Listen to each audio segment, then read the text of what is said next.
Je m'appelle Kristen et je venais d'avoir 17 ans quand tout a commencé à s'écrouler. En grandissant, j'ai eu ce que je pensais être une famille plutôt normale. Il y avait moi, mon petit frère qui a 10 ans de moins que moi, et nos parents. Mon père travaillait comme directeur dans l'entreprise familiale de ma mère, une société que mon grand-père avait créée de toutes pièces. Tout a commencé par une chaîne de café, qui s'est ensuite transformée en une grande entreprise de vente exclusive de café. Grand-père était un vrai fonceur. Mais lorsqu'il a décidé de prendre sa retraite, il ne s'est pas contenté de vendre l'entreprise ou de la laisser mourir. Non, il l'a offerte à maman. Je me souviens avoir entendu cette conversation. Et la voix de maman était claire comme de l'eau de roche. Je suis heureuse d'être une femme au foyer. Laissons John s'en occuper. Et c'est ainsi que les choses se sont passées. Papa a repris le flambeau et la vie a continué. Ce n'est qu'à l'adolescence que j'ai commencé à remarquer les fissures dans les fondations de notre famille. Maman et papa commençaient à se disputer de plus en plus. Maman critiquait chaque petite chose que papa faisait ou ne faisait pas. C'était comme si elle essayait de le provoquer, de le pousser à bout. Et lorsqu'il finissait par craquer et hausser le ton, elle jouait la victime. Voyez comment il me traite, sanglotait-elle à qui voulait l'entendre. J'essaie juste de garder cette famille unie, et il me crie dessus. Je ne savais pas quoi penser. J'aimais mes deux parents, mais les voir se déchirer était insupportable. Mon frère était trop jeune pour comprendre ce qui se passait, mais je pouvais lire la confusion et la peur dans ses yeux lorsque maman et papa se disputaient. Un soir, les choses ont commencé à se gâter. J'étais dans ma chambre, essayant d'étouffer leur dernière dispute avec de la musique, quand j'ai entendu un fracas. Le cœur battant. J'ai couru en bas pour découvrir une scène qui allait tout changer. Maman était par terre, papa se tenait au-dessus d'elle. Elle criait, il m'a frappé. Papa avait l'air désespéré. Je ne l'ai pas touchée, Kristen. Elle est tombée, j'essayais de l'aider à se relever. Mais maman était déjà au téléphone, en train d'appeler la police. Je suis restée là, figée, ne sachant pas qui croire ni quoi faire. À ce moment-là, j'ai eu l'impression que tout mon monde s'effondrait autour de moi. Et la nuit où papa a été emmené par la police s'est gravée dans ma mémoire. Je n'arrivais pas à dormir, mon esprit était envahi de questions. Que s'est-il vraiment passé? Papa était-il capable de frapper maman? Pourquoi maman aurait-elle menti s'il ne l'avait pas fait?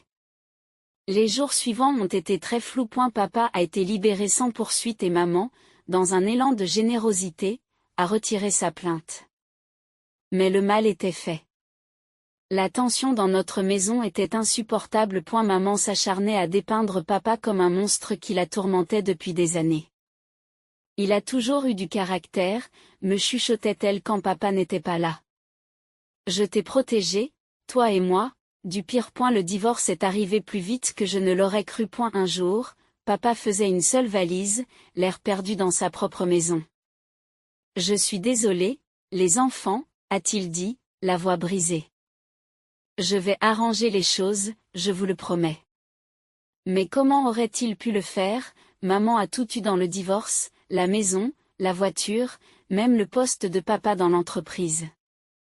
Il ne lui restait plus rien. Après le départ de papa, maman nous a réunis, Tommy et moi, pour une réunion de famille. Les choses seront différentes maintenant, dit-elle en souriant d'une manière qui n'atteignait pas ses yeux. Votre père ne peut plus nous faire de mal. Nous sommes en sécurité. Tommy, jeune et confus, a demandé, mais quand est-ce que papa rentre à la maison? Le visage de maman se durcit pendant une fraction de seconde avant de forcer un nouveau sourire.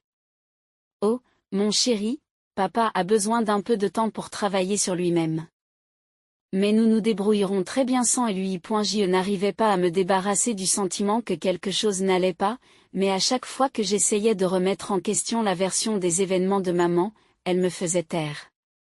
Tu es trop jeune pour comprendre, Kristen, disait-elle avec dédain. Les relations entre adultes sont compliquées. Puis, à peine 2 mois après le divorce, maman a lâché une autre bombe. Les enfants, j'ai une merveilleuse nouvelle, annonça-t-elle un soir. Je vais me marier. Je suis restée bouche bée. Me marier? Mais cela ne fait que 2 mois. Je sais que cela semble rapide, a interrompu maman. Mais quand on trouve le grand amour, on le sait. Robert et moi, c'était le coup de foudre. Je me suis sentie mal. Comment a-t-elle pu passer à autre chose si rapidement? Et papa? Et nous, Robert, mon nouveau beau-père, a emménagé peu après. Il était bien, je crois. Il ne faisait pas très attention à moi, mais Tommy et lui semblaient bien s'entendre. Je les entendais rire ensemble, jouer à des jeux vidéo, et je me sentais encore plus isolée. Pendant ce temps, maman a repris l'entreprise familiale, et Robert est venu travailler à ses côtés. Il parlait toujours d'affaires, faisait des projets, tandis que Tommy et moi étions relégués au second plan. Je me sentais perdue, coincée entre le souvenir de ce qu'était notre famille et cette nouvelle réalité que je n'arrivais pas à accepter. En regardant maman et Robert s'embrasser à table et Tommy bavarder joyeusement, je ne pouvais m'empêcher de me demander quelle était ma place à présent. Et que s'est-il vraiment passé entre papa et maman, alors que je pensais que les choses ne pouvaient pas être plus compliquées? Maman nous a lâché une autre bombe. Robert et elle avaient décidé de transférer le siège social de l'entreprise dans une autre ville, supposée plus prometteuse pour les affaires. Ils prévoyaient de transférer tout le capital à cette nouvelle filiale. Au début, je n'y ai pas prêté attention. C'est vrai que ça craint de déménager, mais au moins, on sera en famille, non? Je me suis trompée. Un soir, alors que je faisais mes devoirs dans ma chambre, maman a frappé à ma porte.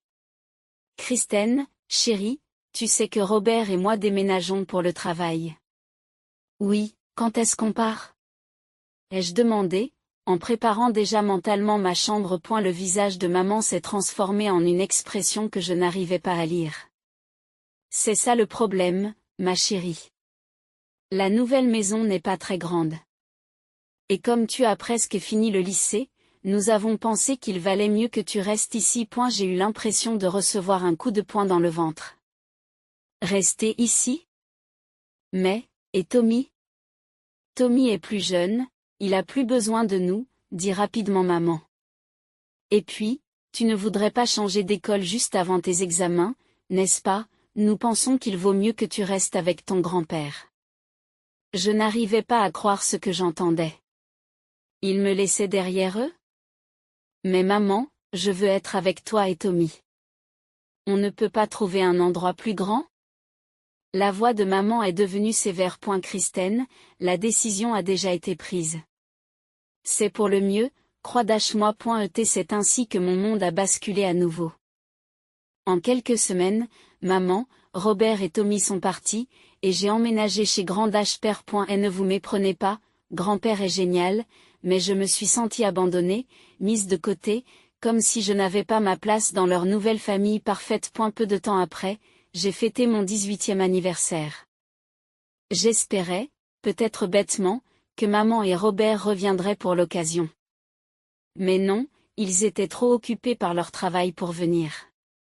Grand-père, qu'il soit béni, m'a organisé une fête et m'a laissé inviter mes amis. Ce n'était pas la même chose, mais j'ai apprécié son effort. Le lendemain matin de mon anniversaire, grand-père m'a appelé dans son bureau. Il avait un air sérieux et m'a tendu un petit dossier.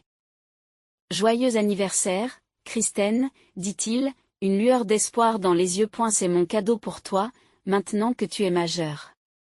Confuse, j'ai ouvert le dossier et commencé à lire les documents qu'il contenait. Ma mâchoire s'est décrochée lorsque j'ai réalisé ce que je tenais entre les mains. Grand-père, il a hoché la tête en souriant. C'est ça, mon petit, je te donne la société. Je suis restée sans voix. Moi, à la tête d'une entreprise? À 18 ans? Mais grand-père, je ne connais rien à la gestion d'une entreprise. Il a gloussé. Tu as du potentiel, Kristen, je le vois en toi. Tu apprendras et je sais que tu feras de grandes choses. Puis il est redevenu sérieux. Il y a encore une chose. Je pense que tu devrais te réconcilier avec ton père. Prends-le comme consultant. Il connaît l'entreprise et je pense qu'il y a des choses que tu dois entendre de sa bouche. J'ai hésité. Après tout ce que maman avait dit sur papa, je n'étais pas sûre de vouloir le voir. Mes grands-pères ne m'avaient jamais trompé auparavant. J'ai retrouvé papa dans un petit café du centre-ville, l'estomac noué. Alors que je m'approchais de notre table, je l'ai vu se lever, un sourire hésitant sur le visage. Il avait l'air plus vieux, plus usé que dans mes souvenirs. « Kristen, dit-il, la voix chaude mais prudente. Je comprends que tu sois en colère. Ta mère t'a probablement raconté beaucoup de choses sur moi. Oui, c'est vrai, j'ai craqué. Que tu étais violent, que tu la frappais. Comment as-tu pu, papa? Il a pris une grande inspiration. Kristen, ce que ta mère t'a dit, ce n'est pas vrai. J'ai besoin que tu écoutes ce qui s'est vraiment passé. Pendant 1 heure. Papa a raconté une histoire qui m'a profondément ébranlée. Il a expliqué comment maman l'avait délibérément provoqué, le poussant à bout, jusqu'à ce qu'il soit à bout de nerfs. La nuit où je l'ai vue sur le sol, elle avait tout mis en scène. Ta mère a repris la déposition de la police en échange du fait que je ne réclame aucun bien dans le divorce, dit papa, la voix lourde de douleur. Elle m'a piégée, Kristen. Elle voulait tout, et elle l'a eu. Je n'arrivais pas à croire ce que j'entendais. Mais pourquoi maman a-t-elle fait ça? Et pourquoi ne t'es-tu pas défendu? Papa a sorti son téléphone de sa poche. C'est à cause de ça, dit-il en appuyant sur un fichier audio. Et la voix de maman remplit l'air entre nous, froide et calculatrice. John, voici le marché. Tu pars discrètement, tu me remets tout, et j'abandonne les poursuites. Si tu te bats contre moi, je ferai en sorte que tout le monde croie que tu es un agresseur. À vous de choisir. Je me sentais mal. Papa, pourquoi n'as-tu pas utilisé ça au tribunal? Tu aurais pu prouver ton innocence. Il a secoué la tête tristement. Cela n'aurait rien changé au résultat, Kristen. Ta mère avait pris sa décision. Mais surtout, je ne voulais pas te faire souffrir davantage. Tu as déjà tellement de choses à gérer. À l'adolescence, tu as besoin de soutien, pas d'un drame familial supplémentaire. Les larmes me montent aux yeux. Tout ce que je croyais savoir était un mensonge. Je suis vraiment désolée, papa. J'aurais dû savoir, j'aurais dû te faire confiance. Papa a traversé la table et m'a serré la main. C'est bon, ma chérie. Moi aussi, je suis désolée. Je sais que j'ai trop travaillé quand tu étais plus jeune. J'aurais dû être plus présent. Nous sommes restés silencieuses pendant un moment, toutes deux absorbant le poids de tout ce qui venait d'être dit. Puis, en essuyant mes yeux, je me suis souvenu de la raison pour laquelle j'avais tendu la main. Papa, il y a autre chose que je dois te dire, ai-je dit. La voix tremblante mais déterminée. Grand-père m'a donné l'entreprise. Pour mon 18e anniversaire. Les yeux de mon père se sont écarquillés de surprise, puis se sont plissés de fierté. Kristen, c'est incroyable. Ton grand-père a toujours su déceler le potentiel. Il doit voir de grandes choses en toi. J'ai senti une chaleur se répandre dans ma poitrine à ces mots. Mais papa, je ne connais rien à la gestion d'une entreprise. J'ai besoin d'aide. Sans hésiter, papa sourit. Je serais honoré de t'aider, gratuitement. Je te guiderai dans tout ce que tu dois savoir. Alors que nous continuions à parler, à faire des projets pour l'avenir, j'ai ressenti un mélange d'émotions. De la colère contre maman pour sa tromperie, de la tristesse pour ce que notre famille avait perdu, mais aussi de l'espoir. L'espoir qu'avec l'aide de papa et la foi de grand-père en moi, je pourrais peut-être transformer ce cadeau inattendu en quelque chose d'extraordinaire. Les mois ont filé et je me suis installée dans ma nouvelle vie avec grand-père. Avant même de m'en rendre compte, je portais un chapeau et une toge, et j'obtenais mon diplôme de fin d'études secondaires avec les honneurs. C'était surréaliste de monter sur cette scène sans maman, Robert ou Tommy dans l'assistance. Mais le visage fier de grand-père et la présence encourageante de papa ont compensé. Une fois le diplôme en poche, je me suis lancée dans la préparation de l'université. Grâce à mes notes et à mes activités extrascolaires, j'ai réussi à obtenir une bourse complète. J'ai décidé de me spécialiser dans la gestion d'entreprise. Après tout, j'avais une entreprise à gérer. Le jour où j'ai reçu ma lettre d'acceptation, grand-père a insisté pour organiser une petite fête. Juste nous deux, un gâteau et un toast à l'avenir. Nous étions au milieu de notre deuxième part de gâteau quand on a sonné à la porte. Grand-père fronce les sourcils. Tu attendais quelqu'un? J'ai secoué la tête, tout aussi confuse. Lorsque grand-père a ouvert la porte, j'ai failli laisser tomber mon assiette. Maman et Robert se tenaient là, l'air de rien. Maman m'a à peine jeté un coup d'œil. Ses yeux étaient fixés sur grand-père, son expression était orageuse. Papa, il faut qu'on parle. Il faut qu'on parle, tout de suite. Sans attendre d'invitation, elle est entrée à grands pas dans le salon, suivie par Robert. Je l'ai regardée, stupéfaite, sans prendre à son grand-père. Pourquoi ne puis-je pas accéder au compte de la société, a-t-elle demandé. Et qui vous a donné le droit de bloquer le transfert de capital vers notre nouvelle filiale? Grand-père a tenu bon, d'une voix calme mais ferme. Sarah, la société ne t'appartient plus. Elle appartient à Kristen. La mâchoire de maman s'est décrochée. Pendant un instant, elle a eu l'air d'un poisson hors de l'eau. Puis ses yeux se sont rétrécis, passant de grand-père à moi. Comment ça, c'est à Kristen, siffle-t-elle. C'est exactement ce que j'ai dit, répond grand-père. J'ai offert la société à Kristen pour son 18e anniversaire.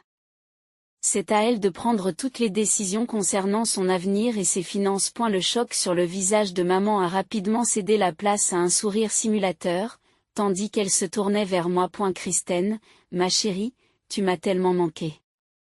Pourquoi ne viendrais-tu pas vivre avec nous? Nous nous sommes si bien installés dans cette nouvelle ville. J'y ai cligné des yeux, surprise par son changement soudain d'attitude. Nous avons une belle maison, continua-t-elle, sa voix douce comme du miel. Il y a une grande chambre rien que pour toi, avec beaucoup d'espace pour un bureau et un ordinateur. Tu pourrais étudier et travailler à la maison. Ce serait bien, non, j'ai senti un pincement dans ma poitrine. Une partie de moi, celle qui aspirait encore à l'approbation de ma mère, voulait dire oui. Mais j'ai pensé à tout ce que j'avais appris, à tout ce que j'avais construit ici. Merci, maman, mais non. Ai-je dit, surprise par la fermeté de ma voix. Je suis heureuse ici. J'ai mes amis, ma vie et mon grand-père. Et puis, je commence bientôt l'université. La tension dans la pièce était palpable, alors que je m'opposais aux manipulations de maman. Son attitude douce s'est rapidement dégradée lorsqu'elle a réalisé que je n'allais pas me laisser influencer. Très bien, dit-elle, sa voix perdant son enrobage sucré. Si tu ne viens pas chez nous, nous reviendrons ici. Nous pourrons tous vivre dans notre ancienne maison, comme avant. Ce serait bien, n'est-ce pas, Kristen? Je secoue la tête, ressentant un étrange mélange de tristesse et de détermination. Non, maman, cela n'arrivera pas non plus. J'y voyais la colère monter dans ses yeux, sa façade s'effritait rapidement. C'était maintenant ou jamais. Maman, dis-je, la voix ferme malgré mon cœur qui bat la chamade, je veux que tu me dises la vérité. Que s'est-il vraiment passé entre toi et papa? Pourquoi avez-vous vraiment divorcé? Pendant une fraction de seconde, la confusion a traversé le visage de maman. Puis, comme à l'improviste, les larmes lui montent aux yeux. Oh, Kristen, sanglote-t-elle. Ton père était si cruel. Il m'insultait, il me frappait même. J'ai dû partir pour me protéger, pour vous protéger, toi et Tommy. J'ai ressenti une poussée de colère face à ces mensonges. Arrête, maman, je sais ce qui s'est vraiment passé. Je sais que tu as piégé papa. Tu l'as piégé pour pouvoir divorcer et tout prendre pour toi. Les larmes ont disparu des yeux de maman en un instant, remplacées par une fureur froide que je n'avais jamais vue auparavant. Comment oses-tu, a-t-elle sifflé. Tu es une enfant ingrate. Tu n'as pas le droit de te mêler de ma vie privée. Elle s'est tournée vers grand-père, sa voix s'élevant. Tout ici m'appartient. C'est moi qui décide qui vit où et qui reçoit quoi. Puis elle s'est à nouveau tournée vers moi. Tu vas rentrer à la maison tout de suite, Kristen? Et tu vas me remettre cette entreprise comme il se doit. J'y suis resté là, choqué par le venin de sa voix, quand grand-père s'est avancé. Son visage n'était qu'une tempête de déception et de colère. Ça suffit, Sarah, dit-il d'une voix basse mais puissante. Tu sembles avoir oublié quelques détails importants. Cette propriété, y compris ton ancienne maison, m'appartient, pas à toi. Et l'entreprise? Elle appartient désormais à Kristen. Je la lui ai donnée, et c'est à elle d'en faire ce qu'elle veut. Le visage de maman est devenu pâle, puis rouge de rage. Elle ouvre la bouche pour argumenter, mais grand-père lui coupe la parole. J'en ai assez entendu, dit-il fermement. J'ai honte de toi, Sarah. Je t'ai élevé mieux que ça. Maintenant, je pense qu'il est temps pour toi et Robert de partir. Vous ne pouvez pas nous mettre dehors. Maman s'est écriée. Je suis ta fille. L'expression de grand-père était de pierre. Et Kristen est ma petite fille. Une petite fille qui a fait preuve de plus d'intégrité et de force ces derniers mois que toi depuis des années. Maintenant, partez, tous les deux. J'ai regardé, un mélange d'émotions tourbillonnant à l'intérieur de moi, grand-père poussait maman et Robert vers la porte. Le visage de maman était un masque de fureur et d'incrédulité lorsque la porte s'est refermée derrière eux. Alors que le bruit du moteur de leur voiture s'estompait, je me suis effondré sur le canapé, épuisé. Grand-père s'est assis à côté de moi et a passé un bras réconfortant autour de mes épaules. Alors que nous restions assis en silence, je ne pouvais m'empêcher de me demander ce qui allait se passer ensuite. La confrontation avec maman avait été explosive, mais d'une certaine manière, je savais que ce n'était pas fini. Ce n'était que le début d'un nouveau chapitre de notre saga familiale compliquée. Le matin suivant la sortie dramatique de maman et Robert, je me suis réveillée au son de voix étouffées en bas. La curiosité prenant le dessus, je me suis glissée en bas pour trouver grand-père et papa en grande conversation dans le bureau. Kristen, dit papa, en me remarquant d'abord. Entre, ma chérie. Nous parlions justement de toi et de Tommy. J'y suis entrée dans la pièce, mon trouble étant évident. Qu'en est-il de Tommy? Grand-père se racle la gorge. J'ai demandé à ton père s'il était prêt à demander la garde de Tommy. Mes yeux s'écarquillent. C'est vrai? Mais comment? Papa a hoché la tête, un mélange de détermination et d'espoir dans les yeux. Ton grand-père pense que nous avons un dossier solide, surtout avec ce qu'il a découvert. Grand-père prit un épais dossier sur son bureau. Kristen, assieds-toi. Il y a quelque chose que tu dois voir. Les mains tremblantes, j'ai ouvert le dossier. À l'intérieur se trouvait un rapport détaillé d'un détective privé. En lisant, j'ai senti mon monde basculer sur son axe une fois de plus. Maman te trompait? J'ai regardé papa, horrifié. Avec Robert? Depuis des années? Papa a hoché la tête d'un air sombre. C'est ce qu'il semble. Grand-père a montré plusieurs documents. Des reçus d'hôtel, des listes de cadeaux, de vieux SMS. Ta mère et Robert avaient une liaison, bien avant le divorce. Mais comment l'enquêteur a-t-il obtenu toutes ces informations? Demandai-je, perplexe. Les yeux de grand-père se sont rétrécis. Robert a commis une erreur capitale. Il a jeté son ancien téléphone lorsqu'il en a acheté un nouveau. Notre enquêteur a réussi à le récupérer, et c'était une mine d'informations. Je me suis senti mal. Mais pourquoi tout ce théâtre avec le divorce alors? Pourquoi l'accuser d'abus? C'était l'idée de Robert, explique grand-père, la voix lourde. D'après leur message sur le vieux téléphone, il a suggéré qu'elle accuse ton père de violence domestique. C'était un stratagème pour s'assurer qu'elle obtienne tout dans le divorce. Les larmes me montent aux yeux. Mais grand-père n'avait pas fini. Il y a autre chose? A-t-il dit en passant à une autre partie du rapport. Ce même téléphone a révélé la vraie nature de Robert. Il n'est pas celui qu'il prétend être. C'est un escroc, Kristen. Le téléphone contenait des messages avec d'autres femmes, il cible des femmes riches, les épouse, puis disparaît avec leur argent. Les pièces se sont soudainement mises en place. C'est pourquoi il tenait tant à déménager la société et à transférer tout le capital, j'ai deviné. Il avait l'intention de le voler depuis le début. Grand-père a hoché la tête d'un air grave. Tout à fait. Et il y a encore une chose que tu dois savoir. J'ai rencontré ta mère et je lui ai montré toutes ces preuves. Mais elle a refusé de les croire. Elle est dans un profond déni quant à la vraie nature de Robert et à ses intentions. Je me suis assis, l'esprit en ébullition. Qu'est-ce qu'on fait maintenant? Nous nous battons, dit papa avec fermeté. Pour Tommy, pour l'entreprise, pour la vérité. Grand-père a acquiescé. J'ai déjà appelé mon avocat. Nous allons demander la garde de Tommy et prendre des mesures pour protéger les biens de l'entreprise. Les mois qui suivent sont un tourbillon de batailles juridiques et de bouleversements émotionnels.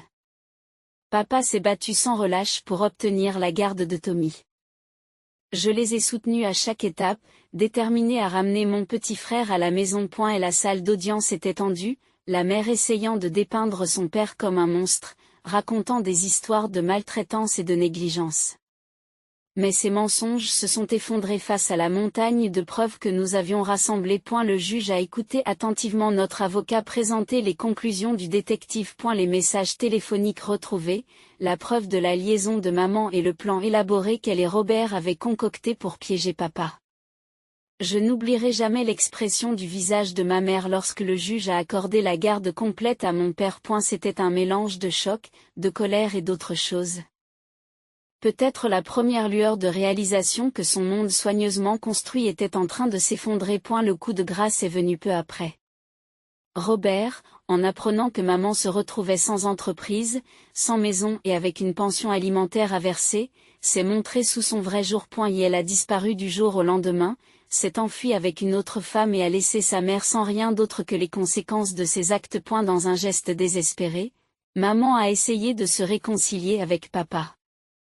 J'étais là lorsqu'elle est venue dans notre ancienne maison, notre maison une fois de plus, des larmes coulant sur son visage alors qu'elle implorait son pardon. Mais papa est resté ferme. Je suis désolé, Sarah, dit-il d'une voix ferme. Mais il s'est passé trop de choses. Je ne peux plus te faire confiance. Pars, je t'en prie. Lorsque la porte s'est refermée sur le visage suppliant de maman, j'ai senti qu'un chapitre de notre vie s'achevait. C'était douloureux, mais aussi étrangement libérateur. Après cela, la vie a pris un nouveau rythme. Je me suis lancé à corps perdu dans mes études universitaires, déterminé à apprendre tout ce que je pouvais sur la gestion d'entreprise. Entre les cours, j'étudiais les rapports de l'entreprise avec mon père, m'imprégnant de ses connaissances et de son expérience. Et elle a accepté de diriger l'entreprise jusqu'à ce que j'obtienne mon diplôme, ce qui m'a donné le temps d'apprendre les ficelles du métier sans subir la pression d'une responsabilité totale. Tommy, encore trop jeune pour comprendre tout ce qui s'était passé, s'est épanoui sous la tutelle de papa. Et elle était réconfortant de les voir reconstruire leur relation, de voir les yeux de Tommy s'illuminer lorsque papa rentrait du travail ou lorsque nous jouions tous ensemble à des jeux de société le vendredi soir. Nous rendions souvent visite à grand-père, qui habitait à quelques rues de là. Bien que les dîners du dimanche soient devenus une tradition chère, nous nous réunissions tous les quatre autour de sa grande table en chêne, partageant des histoires et des rires. Grand-père nous régalait des récits de ses débuts dans la construction de l'entreprise, ses yeux pétillants me regardant m'imprégner de chaque détail. Alors que je suis assis ici, dans ma chambre d'enfant qui me semble à nouveau être ma maison, je ne peux m'empêcher de m'émerveiller de tout ce qui a changé. Le chemin qui nous a menés ici a été rocailleux et douloureux, plein de trahisons et de dures vérités. Mais il a aussi abouti à ceci, une famille reconstruite, plus forte et plus proche que jamais. Je sais qu'il y aura des défis à relever. Diriger une entreprise n'est pas une mince affaire, et les échos de notre drame familial perdureront probablement pendant des années. Mais je n'ai pas peur. Avec papa, Tommy et grand-père à mes côtés, je me sens prêt à affronter l'avenir, quel qu'il soit.